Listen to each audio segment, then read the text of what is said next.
Welcome to Reach the World ASAP. My name is Pastor Scott Griswold, and I'm glad to have this opportunity to talk with you about something I believe is very close to God's heart. About 2 years after we arrived as missionaries in Cambodia, some big bales of clothes found their way to ADRA, the Adventist Development and Relief Agency. Our friend Murray Miller dropped one bale at our house and said, "Find someplace where this can be a real help." The bale was humongous. It bulged. We cut the wires and the clothes literally exploded from the bag. I borrowed the missions truck and we heaved the bale in the back. Then we headed off with some Cambodian friends to the garbage dump. We'd never been there before, but we'd heard about this place. It was where all of Phnom Penh's garbage was dumped. The poorest of the poor lived in little shacks around the edges. Every day they'd get up early to greet the garbage trucks, trying to be the first to pick through the trash for something they could sell. I drove the truck across the city, weaving through the traffic. My wife Julie chatted away with her sister Sandy, who was visiting from America. They were eager to be part of this adventure. Our 2-year-old Joelle caught the excitement too. When we drove into the dump, we were overwhelmed by the stench. There was the smoke from burning trash and the smell of rotting who knows what. There were flies everywhere. I opened the door and we jumped out to join our friends in the back, then quickly closed it so Joelle could stay inside. Her eyes got really big as children and adults raced to get close to our truck. Immediately we began to hand out not junk, but shirts, skirts, and pants. Suddenly we were in the midst of hands reaching to grab whatever they could. It was a frenzy. We tried to hold up something that would actually match them, something for a man or a lady or a child. They weren't worried about that. They just wanted to make sure they at least got something. Julie shouted out, "I'm wearing that shirt." Someone was tugging hard. It was crazy. Inside the cab, Joelle started to cry. And then that huge bag was empty. We stood there staring at the people. We were so moved by their desperation. I was overcome by the reality that now they would go back to digging through the stinking trash to find something they could sell so they could buy rice. What we'd just done felt like so little. I was hoping that maybe that day a child could smile because she wore a pretty dress. And then I thought again, maybe her daddy will take and sell it at the market so they all could have something to eat. At least it was hot enough that she could get by running around in rags. Sometimes I feel so stinking rich. It's not from a big salary or a fancy car. It's just that my closet's full of clothes and my cupboards are packed with food. I didn't spend a lot on any of it. We're pretty careful with what we spend. But it's when I compare what the people at the dump have with what I have that I know I'm so very rich.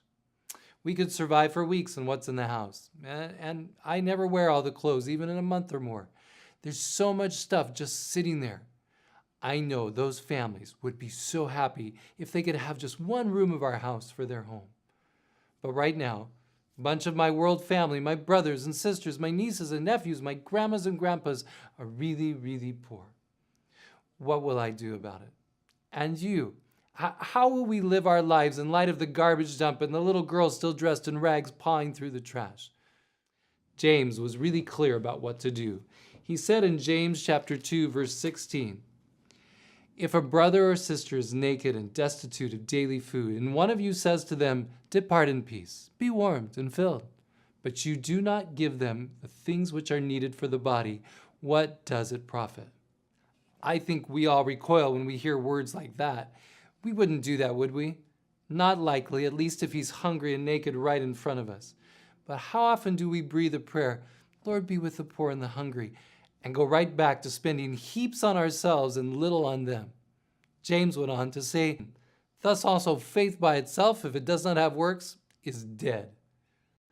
Genuine faith produces works that puts clothes on people's backs and food in their stomachs. We talk a lot about the righteousness of Christ that comes to us by faith.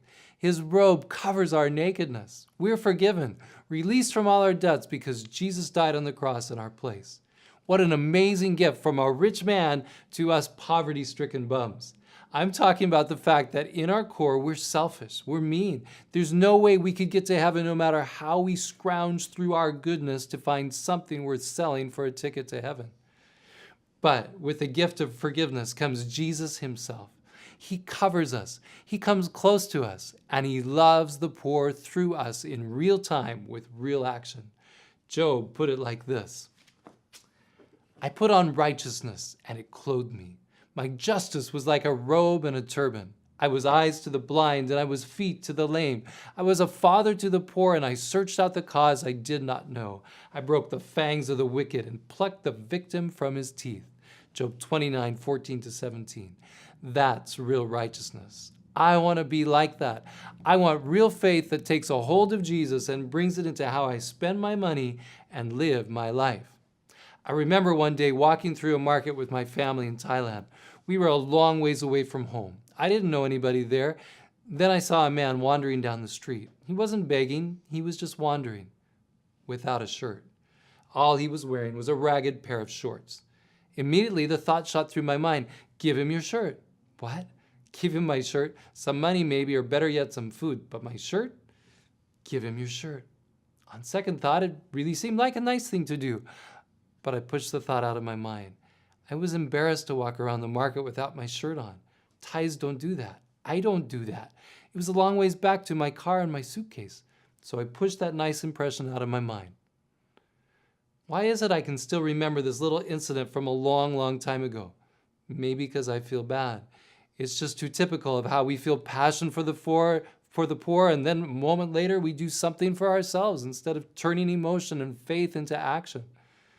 Maybe I still remember it because Jesus said, when you've done something to the least of these, my brothers, you've done it to me.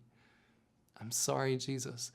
I want to share my shirt with you. I want to share my lunch with you. Help me to find some poor people who need the shirts in my closet. There are many ways you can give. ASAP Ministries is one of them.